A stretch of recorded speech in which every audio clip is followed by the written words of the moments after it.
Hi everyone, welcome to Leisrealtalk. Sorry to keep you waiting.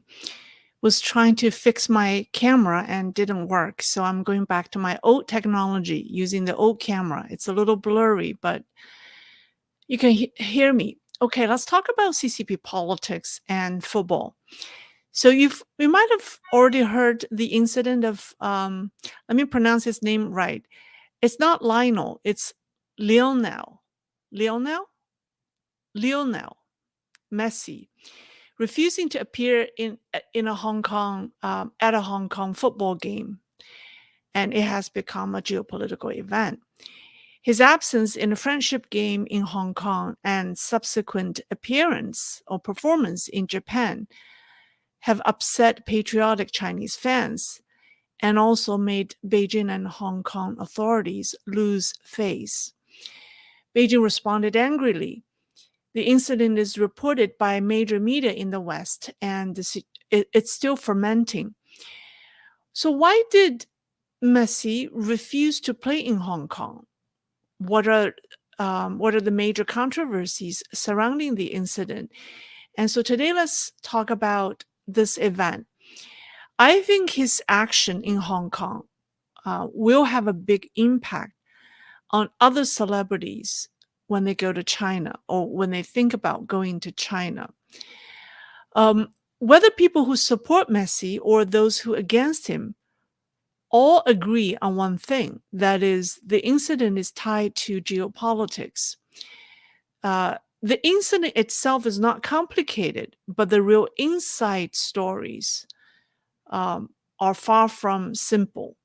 So let's first, I'd like to first give you a quick overview of what happened, and then we'll discuss why he refused to play or the implication if he played. So first things first, on February 4th, Messi and his team entered Miami, was invited to play at a preseason game against a team of Hong Kong League players at the Hong Kong Stadium. The event was part of the Inter Miami's first preseason international tour. It says on its website it's its first international preseason tour. So the Hong Kong match was organized by a well-known fashion magazine called Tetla Asia, which of course promoted the game heavily with the line Messi visiting Hong Kong. It attracted up to 2 million fans who rushed to buy tickets, which sold out within an hour, with ticket prices reaching as high as 620 Hong Kong dollars, breaking the record for the highest ticket for all sports event in Hong Kong. Some fans flew from as far as Xinjiang to watch the game.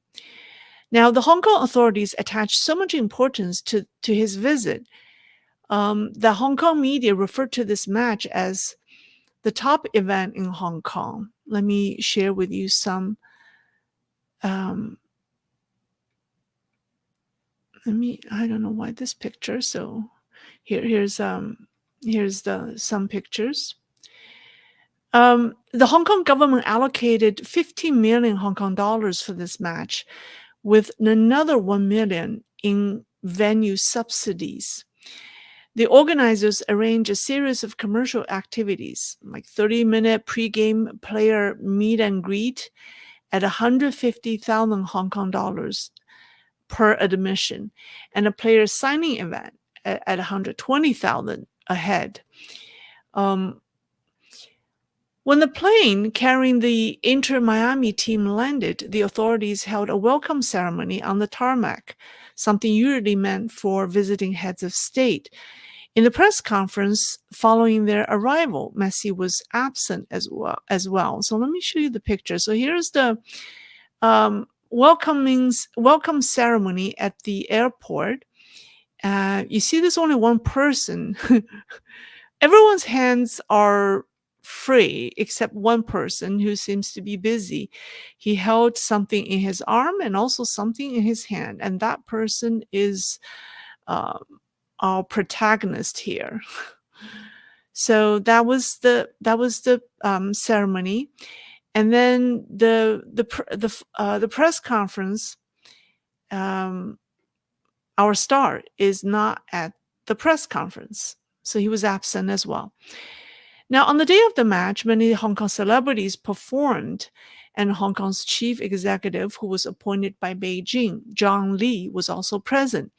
But what surprised everyone was that Messi didn't play in the game. Not only that, he didn't seem to be happy in Hong Kong. From the moment he stepped off the plane to taking photos on the tarmac, he refused to give interviews. Even when the MC urged him to stay, he paid no attention and left. Even in the group photos, yes, the one I show you, right? I saw that he was the only one holding something in his arm and his hand. Now, he's known to be very friendly to fans, but in Hong Kong, in the pictures that people took of him in Hong Kong, he did not smile. He sat expressionlessly on the bench during the game and didn't play. The biggest controversy was that he avoided the post-match award ceremony, and when Hong Kong's chief executive, John Lee, came to the field to shake hands with all the players, he put his hands in his pockets, wandered off, and performed a perfect bypass of John Lee, completely avoiding shaking hands with him. And I actually do have a video, just in case you haven't seen it. Hold on, let me play this. Let me make this bigger. How do I do this? How do I make this bigger? Here we go. This is slightly bigger. Let me go here. Let me make this bigger. Let me start from the beginning. So the red circle shows where Messi is, and you see the line, the athlete. Oh, let me take off the audio. It's too loud. We don't need audio. You see the athletes were lining up to be greeted by John Lee, and there he is, wandered off.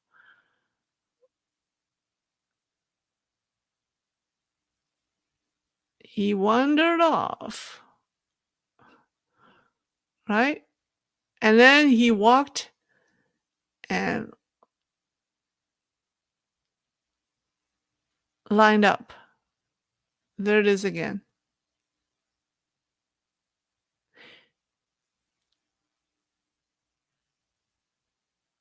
Okay. All right, let me come back. I don't know how to come back. All right, here we go. Okay. So now his performance, or the lack of performance, astonished a large number of fans, with some throwing his jerseys and some kicking the promotional cutouts with his image, and more shouting refund. After the match, John Lee's government issued a statement expressing extreme disappointment at his absence and stated that they would retract part of the sponsorship. Kenneth Falk, a pro-CCP Hong Kong businessman and a legislative counselor for the sports, performing arts, and culture, wrote a long piece questioning Messi's injury claim as a lie and demanding an apology from him and from the team. At this point, public opinion was divided, but those who support him and those against him all agreed that he missed the game for political reasons. The head of Hong Kong's Cultural, Sports and Tourism, I think his name is Yang Renxiong, said at a post-game press conference that after the game began, the Hong Kong government asked Messi to get on the field to play at least 3 times. It was not until 10 minutes before the game ended when the event organizer confirmed that he was not going to play. After that, Hong Kong officials suggested a remedy plan and asked him to receive the award at the award ceremony and give a speech and interact with the fans. But they weren't successful in convincing him to do so. So out of his 6 preseason games, the one in Hong Kong is the only one that he missed. It was more than, people say it's more than injury or health. So obviously he was avoiding appearing together with officials of Hong Kong government. And it isn't over yet. After Messi and his team left Hong Kong at a match in Japan, he played as a substitute for 30 minutes with the entire stadium cheering for him. In Japan, he no longer looked expressionless and became animated. This left mainland Chinese fans furious. They sarcastically called it a miraculous Japanese cure, medical cure of um, of Messi's injury, quote unquote injury. Um, Now, the pro-CCP politicians in Hong Kong were furious, and they said the incident, for example, Kenneth Falk said the incident sprinkled salt to the wounds uh, on Hong Kong fans, meaning referring to the fact that he played in Japan was sprinkled salt on Hong Kong fans' wounds. While senior government advisor Regina Ip wrote on X that Hong Kong people hate him. She wrote, Hong Kong people hate Messi, Inter Miami, and the Black Hand behind them for the deliberate and calculated snub to Hong Kong, and said he should never be allowed to return to Hong Kong. His lies and hypocrisy are disgusting, blah, blah, blah. Okay, so in Japan, Messi responded to the Hong Kong incident for the first time, and he said that during the first match in Saudi Arabia, he felt uncomfortable in his groin, although an MRI showed no injury, but he still felt unwell, so he didn't play. He also posted on his social media, on Weibo, a Chinese social media, a message in both Chinese and Spanish saying that anyone who knows me knows that I always want to play, especially in these games where we travel so far and people are excited to see our games. Hopefully, we can come back and play a game in Hong Kong. Chinese media and major Western media used the word apologize when describing his post on Chinese media. I think that's an overstatement, because he did not apologize. He only explained what happened. So that brings us the question, why did he avoid Hong Kong? It's obvious. It's obvious that health or injury was only maybe part of the reason. Because, if it's injury, he could have accepted the award on behalf of his team or even give a speech, right? He could have shook hand with Zhang Li. That has nothing to do with being injured or not, but he avoided all of that. So obviously it's not just injury or not feeling well. Many of Messi's supporters believe that he was making a statement to support the Hong Kong people's struggle for democracy. People say his refusal to play was an expression of political stance in support of people of Hong Kong. In my opinion, that's not quite the case. I think it's actually the opposite. Instead of Messi making a political statement by refusing to play, I think he wanted to avoid being involved in CCP politics. His lack of performance in Hong Kong is a gesture to stay out of CCP's politics, not the other way around. Because the most critical factor here is that the Hong Kong government's own doing, or their own, I think the Hong Kong government messed it up, but then they couldn't have avoided. It is what it is. There's no way the Hong Kong government would have dealt with it differently now that they are so closely tied with Beijing. But The reason is, well, if you look at the match, it was a commercial exhibition game, right? And winning or losing is not important. It was just a commercial game. But Hong Kong government's series of pre-match propaganda seriously politicized the event. Media reports in Hong Kong quoted the director of Hong Kong's Leisure and Cultural Services Department. I think his name is Yang Renxiong. Hold on, I have printouts. Oh, where is it? Here we go. My pages are all out of order, but here it is. Here is the article. So this article quoted this guy who's the head of the Cultural and Leisure Services. The guy said that he believes this event would not only enhance the happiness level of Hong Kong citizens, but also attract more major events to be held in Hong Kong.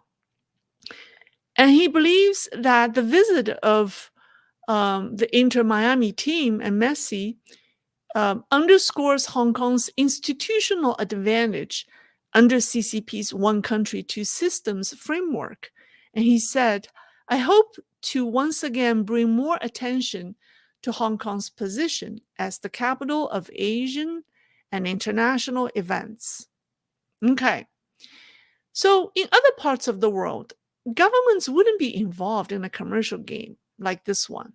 I mean, could you imagine other governments? I mean, they will help secure venue, but they wouldn't be so heavy-handed, right, in a commercial event, but not in China.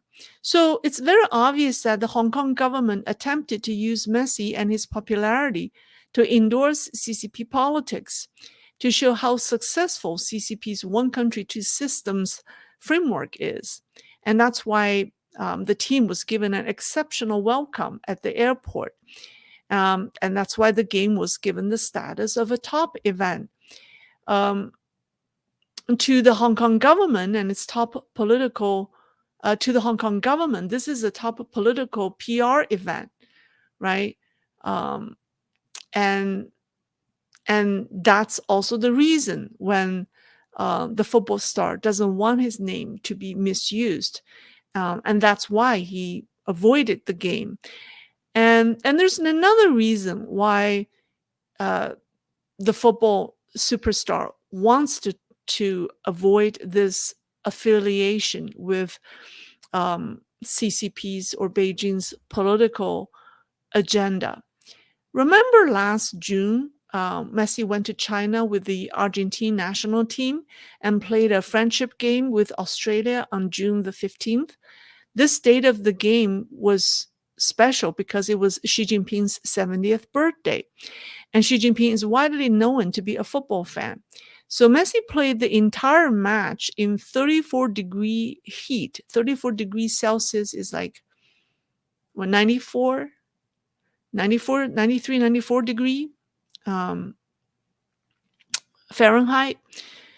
So the full-length game was dubbed by media and netizens as Messi's birthday tribute to Xi Jinping. Here we go. I have it here. Here we go. And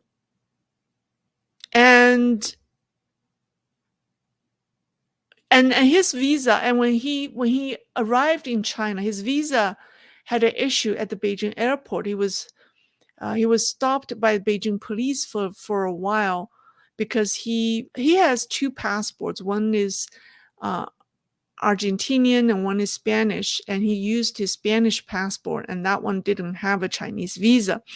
So because of that, this event was widely known. This match between the Argentine team and then the Australian team was widely known. So the fact that he went to China to celebrate Xi Jinping's 70th birthday became the headline. I don't know if he was aware of that beforehand, but I think after last year's game, he must be careful not to have his name used to endorse an authoritarian regime. Now, let me show you this picture. So Messi is known to be supportive of Chinese dissidents in the past. He sent an autographed picture to the famous Chinese dissident Liu Xiaobo in 2017. Liu was a Chinese human rights activist who won a Nobel Peace Prize, and he called for he was probably China's most famous political prisoner for openly calling for political reforms and was involved in campaigns to end communist one-party rule in China. He was arrested many times, and he was a big football fan and a fan of Lionel Messi. When he was dying in prison due to cancer, his friends outside China wrote to Messi and asked if he can send a picture to Mr. Liu, and he did.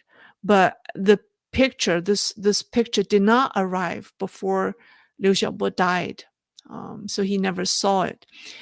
So that story is still on the mind of many Chinese people who are supportive of the pro-democracy movement. And so for that reason, I think if you were Leo Messi, you played, or you are known to have played for Xi Jinping on his 70th birthday, and in your heart you are not supportive of an authoritarian regime. And when you go to Hong Kong, you know that they want to use your name to endorse the regime now that the regime is in serious economic problems. So it totally makes sense that you do not want your name to be used again. So you're doing everything you can to stay away from all of that. So that's the reason why he avoided any publicity, any handshaking photo op, and he did not even get on the field to play, even though he privately met with football fans. Like, for example, I've seen pictures of him with two young football fans who have cancer. So he did that for his fans, but he avoided all official events that are affiliated with the Hong Kong government. Now, let's talk about the impact of this on other celebrities, because I think it has a huge impact on other celebrities. Now, the Hong Kong government has launched an initiative called Happy Hong Kong to revitalize the economy, aiming to promote Hong Kong through various high-end leisure and cultural activities to revitalize Hong Kong's economy. And the most important part of this plan is to invite superstars like Taylor Swift and Beyonce to hold concerts in Hong Kong. But recently, Swift publicly stated that her current Asia Pacific tour did not include, or does not include, Hong Kong. I mean, it's going to be in Singapore, Japan, Australia, but not in Hong Kong. And interestingly, in January, during one of the debates of the Taiwan presidential election, Kuomintang's vice presidential candidate said that he invited Taylor Swift to perform in Taipei last year as the chairman of Taiwan's largest radio company. He said she originally agreed, but later turned it down due to, quote, geopolitical risks.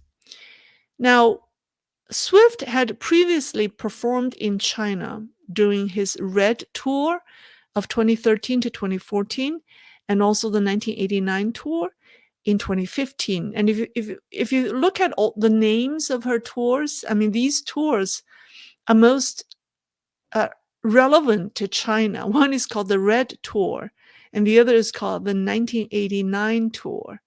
What happened in 1989? The Tiananmen Square massacre, and also the uh, the um, uh, pro-democracy movement in Europe, right? So think about it. If Taylor Swift turned down Taiwan, I don't think she will go to China to perform again if her agent and publicists are smart.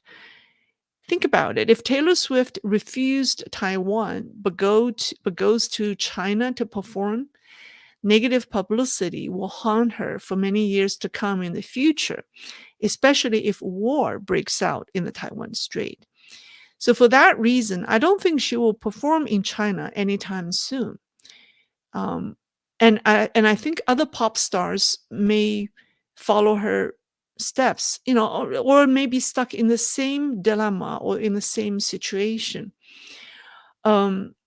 Today, media outlets in China reported that China's Football Association has temporarily suspended collaborations with Argentina's Football Association and also suspended relations with its national football team.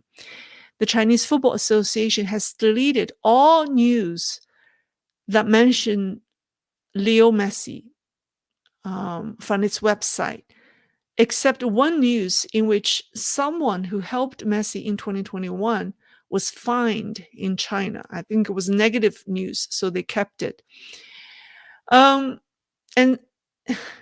but it sounds like they deleted all the news, even the news about Xi Jinping's 70th birthday. They must have deleted that as well. That's interesting, right? Unbelievable. And state media, the Global Times, where is it? Here's the news about deleting the name Leo Messi from the website. And here's the Global Times opinion piece. It's called, you could read that. It's his disdain and even hostility to Chinese fans have come out to the surface. It's basically blaming a dark hand behind him that's trying to insult the Chinese people. Blah blah blah. So the escalation of the Leo Messi incident will caution more international superstars about going to China for 3 reasons. Number one, when you go to China for a commercial event, it will be used politically to endorse the regime, and this can tarnish your international reputation. Number two, when you are in China, you won't have the freedom to choose your appearances. CCP has mistreated other foreign celebrities by forcing them to follow CCP's agenda. So in a way, when you go to China, you may be losing control. And number three, if you don't follow their playbook, then they will turn the fans and the propaganda machine against you. And this is just not worth the trouble. So for those 3 reasons, I think Hong Kong has become too sensitive a place for international celebrities to risk their reputation in. The consequences are unspoken, but understood by all. Especially after the anti-extradition bill and the implementation of the Hong Kong national security law, those who stand with the Hong Kong government may be seen as endorsing the CCP, which is detrimental to their international image, because Hong Kong government is becoming more like the Beijing government. So, like I said, imagine you were Leo Messi after accidentally or unwillingly playing for Xi Jinping's 70th birthday last year. Do you want your name to be associated with Hong Kong's great success story, celebrating CCP's one country, two systems? I don't think so. So to summarize, the football star slapped Hong Kong government in the face, not because he wants to make a political statement, but because he did not want to be involved in CCP politics and didn't want to be politically manipulated. And I think because of that, other international celebrities may follow his steps. I want to end my talk tonight by sharing with you a quote I saw tonight. It was so well written. I want to share it with you here. And they say, what makes the Chinese angry is very odd. When tens of thousands of people are stranded in snow on highways due to local government's lack of accountability, they aren't angry, or they weren't angry. When North Korea conducted nuclear tests in front of their doors, they weren't angry. But when Lionel Messi didn't shake hand with the mayor, they are angry. Why? I mean, the big question is why.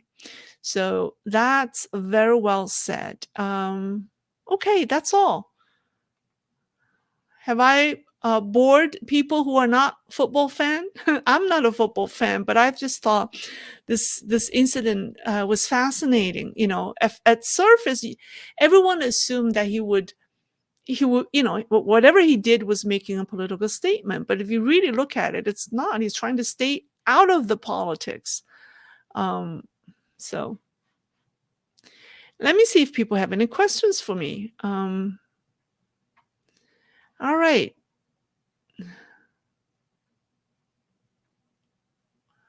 All right, let me see. If you have questions for me, put my name in the front so I know it's addressed to me. Otherwise, I will more than likely skip. Oh, here at Garnett Stewart. Have business superstars left Hong Kong? Many of them have. What percentage are left? Do they pohi to return? What's pohi? Is that a acronym of some word? Excuse me. Many of them have left. I shared, didn't I share with you statistics of the percentage of people who have left, the percentage of people in financial services who have left? I talked to someone who recently visited Hong Kong, and he told me that many of the local Hong Kong people have left, but there are a lot of mainland Chinese have moved to Hong Kong. So you see more mainland Chinese in Hong Kong now. And I think that's there were about 40,000 football fans in Hong Kong Stadium on that day, but I think many of them came from the mainland. Yeah. All right, let's see.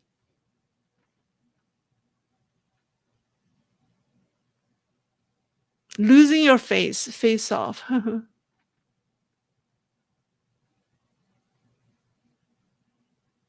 Lei, phonetic. Lionel. I know it's not Lionel. I pronounce his name Lionel. Lionel. But people call him Leo. Much easier for Lei. Okay. All right, let's see. Yeah, I think somebody say he's good. I think he's a good man. I think he's a good person, you know, for holding on to his principle. All right. Let's see. Any questions for me? No question for me? Well, this is an easy one. No?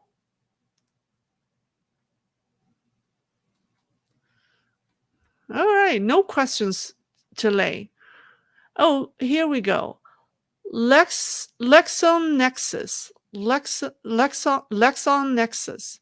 Thank you for the info. What is the name of your new cam, and where did you add it? You look better in the new cam. I know I look better in the new cam. It's called continuity camera. I use my iPhone instead of the camera on this monitor to film. But the continuity, it's a feature on iPhones, right? But the continuity camera sometimes it is recognized by my computer, sometimes it is not. I have no idea when it does, when it doesn't.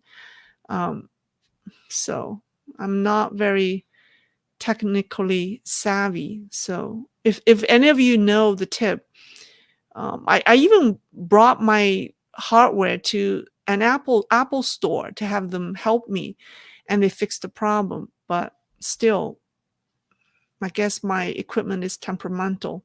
Sometimes it's not very cooperating. But thank you for asking that question. Now, you guys know how to help me. Anyone who is an expert on using continuity camera, please help. Okay. All right. I also want to thank people for helping me how to pronounce the word gluttonous, not glutinous, because glutinous is the adjective for gluten, right? Glutinous. This is gluttonous. The U here is like cup. So I learned that. I wasn't sure if I was pronouncing it right, but thank you for pointing that out. Now I have that word stick in the back of my mind. Um, very well. Thank you. All right.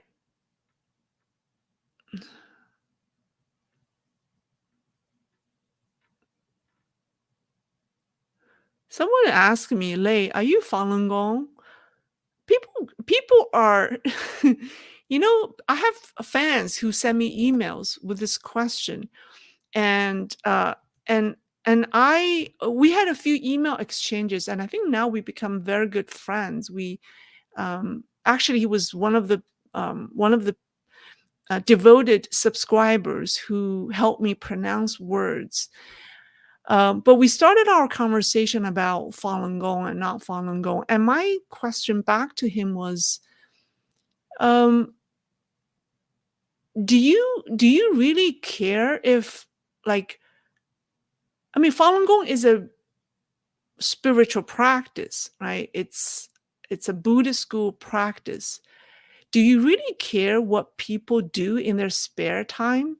Do you really care if people um, because I think people ask me that question not because they're interested in what I do in my spare time, but they want to know if you have that label, because Falun Gong has so many bad labels being put on by the CCP. And so they're nervous. Oh, so if you're Falun Gong, then you must be whatever, all these names that the CCP gave. And if you're not, then you may be the other ones. But I'm like, this is not a politically correct question to ask. Would you ask New York Times journalists if they are Catholic or Christian, or would you ask their sexual orientation? You wouldn't. So it was interesting. So the fact that so many people are obsessed with this with the question about whether you are Falun Gong or not Falun Gong only tells me the level of brainwashing in the West on Westerners by the CCP is so bad, because people are obsessed with a question that shouldn't be a question in the first place. Because you would never ask people, oh, do you do yoga? Or are you affiliated with any yoga organization? And if you are, then you're not credible. Um, Actually, people should look at it the other way. Anything the CCP said is bad is probably good. Any person that the CCP discredits so much is probably very trustworthy. That's how I look at it. That seems to be CCP's track records. But anyways, let me move on. Someone asked me, where is Peng Shuai? Is Hong Kong concerned about her disappearance? I don't know. I mean, being an international star and being uh, the subject of sexual interest by some high-ranking CCP officials, I don't know what her life is like now. I can't say. Um, Not in a good place. All right. Anyways, Charles Womack.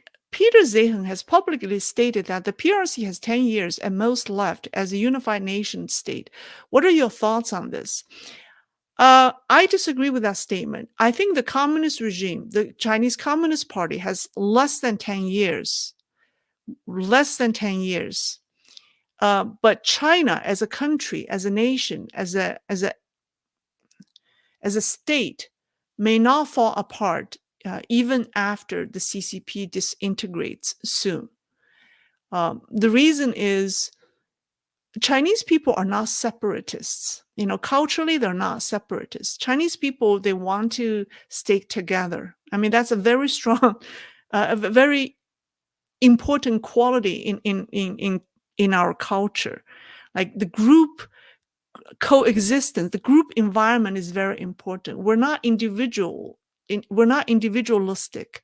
We're very group oriented. So we're not separatists by nature.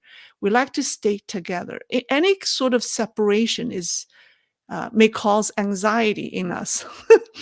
That's a statement Lei made. Okay. But I think that's true. So by nature, we don't want to separate, So particularly now, because you have to be very strong politically to declare independence, right? And I think with the brainwashing, with decades of brainwashing, and a lot of Chinese people still live in fear. So I don't think they're strong enough to say, we declare independence. We don't want to be the independent state of Guangdong. I don't think people are ready mentally for that. So they're still trying. I think if CCP falls, they're going to look around to say, who can do this? Who can we trust to do this? That's more than likely what's going to happen. But that's just my assessment. And I think Chinese culture will hold people together. Yeah, Chinese language, Chinese culture is very. It has a quality to make people homogeneous. So that will bring people together. So I disagree with his assessment that the PRC will break up into several states. I do not believe that will happen. Sir Humphrey, thanks a lot, Leif. Really enjoy. Oh, thank you, sir. Thank you. Thomas Waldron. Some Japanese sources calculate 2023 China GDP has fallen 3% instead of increasing 5%, like this soccer guy. Won't they bullying and lying doctor? It's definitely down. I mean, China's GDP has been down. So is it 3% or more? It's definitely not plus 5%. It's definitely in the negative, but is it 3 or is it more than 3? I think I saw someone calculated this using all official numbers. It's minus 3%, but the official numbers are already it's fluffy. It's being beautified, right?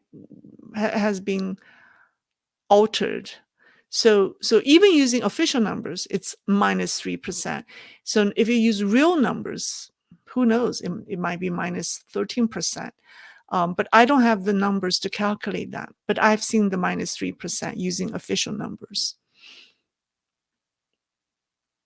Sumiland, are you seeing all the live chat? There are questions for you. I don't know. Okay. I know there are questions for me. I'm going through them. Okay, Mitsu, when people run from China with a pile of money, why do they fall for the CCP inviting them back? Because they are very manipulative. That's one. Number two, they study you. They know what you want. As human beings, we all have weaknesses. There are certain things that we have weak spots. So they know what your weak spots are. So they know how to get you. That's why. And they study you individually.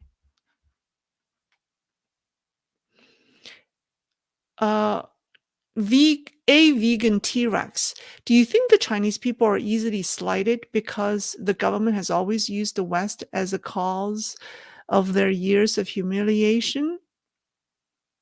Some are and some are not. Take a look at the comments that I shared with you in my last live stream made by the stock investors. These people are not blinded at all. They're very clear. So,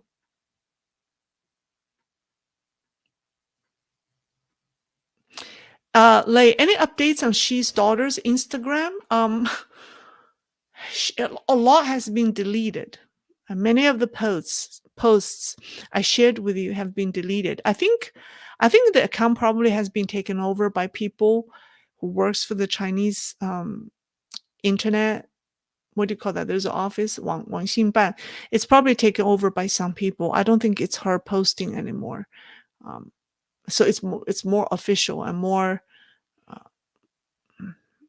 yeah, I don't think she's posting that anymore. So it's people are losing interest if she's not writing it. Phantoma 3 Lei. What exactly is Falun Gong and why does the CCP have a problem with it? Well, Falun Gong is a mind and body practice. It's belonging to the Buddha school. So it's a Buddha school mind and body practice. And its principles are truth, compassion, and tolerance. It was tremendously popular in China before the persecution started in 1999. There was I heard that in Zhongnanhai there was a practice site, like the CCP leaders and their families were all practicing it because of its great health benefits, and precisely because of that, it grew too popular. Jiang Zemin, I think Jiang Zemin did a survey. He estimated that 70, or his survey estimated between 70 to 100 million people in China were doing the practice, and that number outnumbered the Communist Party members, which was at 60 million. So in China, nothing is allowed to be bigger than the party itself. So he ordered the crackdown. At the time, all the other Politburo Standing Committee members were against the idea of cracking down on this. Zhu Rongji was the premier, and he was against it. So so they started the persecution. So what problem do they have? Popularity. You can't be more popular than the CCP. And the other thing is Falun Gong, is a Buddhist practice. So it believes in the existence of Buddha, Tao, gods, divinity, and the CCP is atheist. I mean, those are the two reasons I could think of. All right. Okay, so there are questions. Let me see. Let me pick a question. There aren't that many questions for me. Am I missing them? Sami Gana. Does Xi Jinping, China's CCP, know that Hong Kong is now just another China CCP city? Of course they do. They want to turn it into another city in China. It doesn't mind losing Hong Kong's status as a major financial center in the Far East. In fact, I mean, the CCP wants Shanghai to overtake Hong Kong as the major financial center. So of course it knows. It doesn't mind. It doesn't care.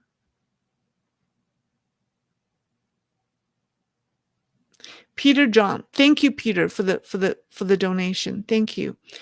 Joshua King, Lei, any idea about the number of businesses that are leaving Hong Kong? If you guys are interested in that, I wanted to do a program on Hong Kong, but I wasn't sure how many people are interested. But if you think there's an interest, I will. There are numbers out there. Okay, all right. Well, sorry, let's see. Kurupati 2004.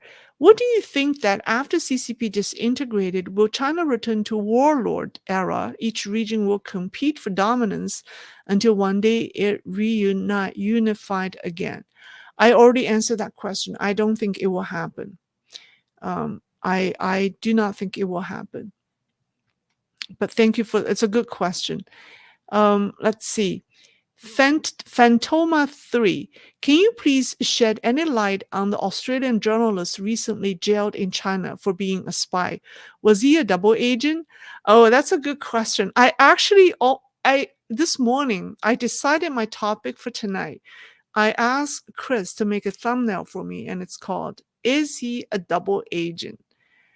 Um, and then I saw this football topic, and my mind was, I'm like, okay, let me.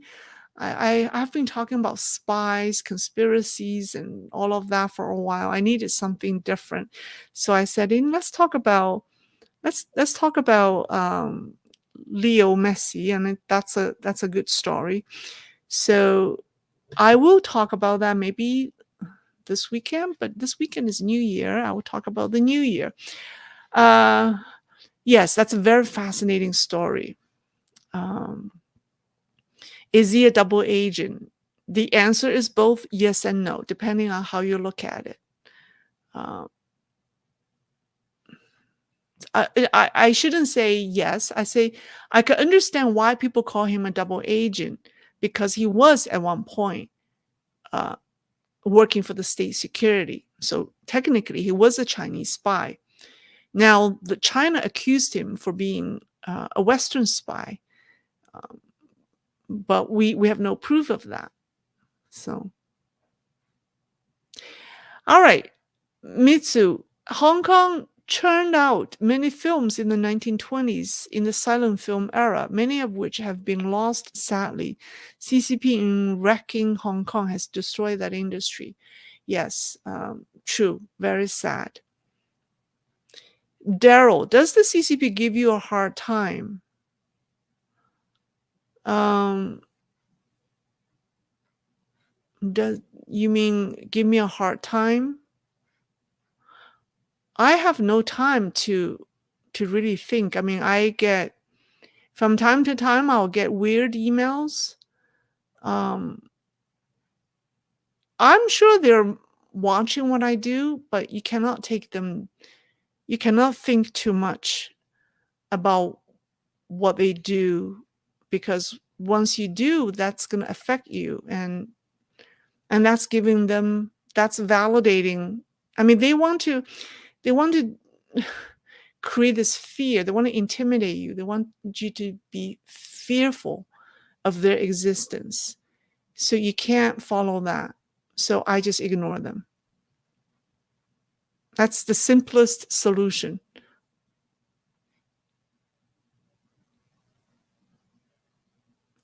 Here's a good question. Moonwalker, with the risk of randomly being accused of being a spy, why would anyone still want to visit China? Very good question. I think I should caution anyone living in the West, don't go to China, please, because it's very dangerous. Yeah, don't go to China. All right. Captain Banana. Captain Banana. I love the name, but thank you for the super sticker. All right, Brian Smith. I see we are back to your thriving orchids. Have you been to an indoor arbor? I don't know how to say that word. That word is too difficult for me. In winter, you would love it. No, I have not. I have been glued to my desk. I think not very healthy. I need to go out, do more. I need to have more exercises and more activities. I have not been going anywhere. I've been glued to my desk working. All right. That's all. S. Okay, here's a question from S. Do you think the CCP is covertly funding many of the Western activists the same way the KGB infiltrated and funded the no nuke movement in Europe in the 1970s and 1980s? Of course they are. Of course they are. They're very good at that. That's exactly what the CCP believes. Well, that's what believes will allow CCP to win in its battle with the United States. Not on battlefield. It knows it will lose to the US on battlefield, but it will do this kind of it will infiltrate American society um, without us being aware, and that's dangerous. Didn't we see that the number of the Chinese illegal immigrants crossing the border uh, are the largest, right? So someone was saying, how do we know every one of them? Uh, how do we know none of them came with ulterior motives? So, all right, that's all for today. I need to, I will end it here. I need to review some videos, more work for me, but I'll see you this Saturday on the first day of the year of the dragon. Okay, all right. Have a great have a great night. Have a great day. I'll see you Saturday. I'll see you in the year of the dragon. Bye bye.